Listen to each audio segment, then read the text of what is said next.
So, for today's video ay gagawa tayo ng two-toned heart-shaped cake.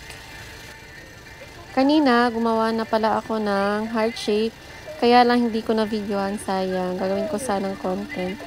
So, yun na nga, nag-coating na ko ng pink. Unahin natin talaga palagi yung lighter color kung gagawa kayo ng black para hindi siya madaling madumihan.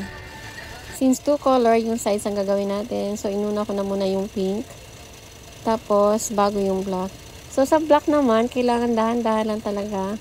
Kasi kapag lumampas yan siya, so may possibility na madudumihan na yung color pink.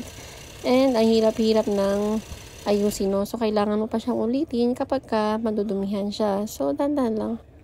Nilagyan ko na nga siya ng shell, color pink. Dapat mas darker yung mga shells niya para bumagay siya sa cake.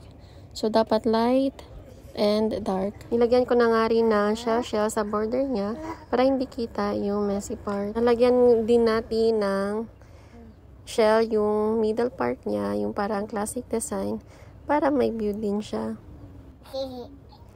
So, yan. Nag-add na nga lang din ako ng mga rose design sa mga gilid-gilid niya para hindi din siya medyo boring tingnan. So, dito na tayo sa black side. So, same process lang. Shell, 1M, tapos smaller na black shell din sa gilid. So, fast forward tayo para matapos na. Yun nga lang, dito sa bandang middle niya, medyo lighter. Ang ginawa ko medyo gray para kita pa rin yung color niya. Nilagyan ko na nga lang din ng leaves. So, medyo lighter lang leaves para cute siya tingnan.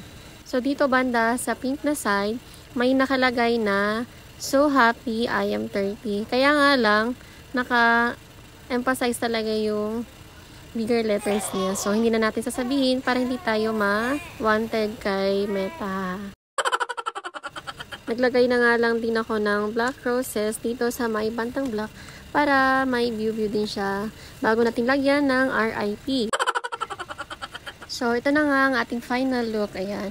RIP 20s and so happy I am 30.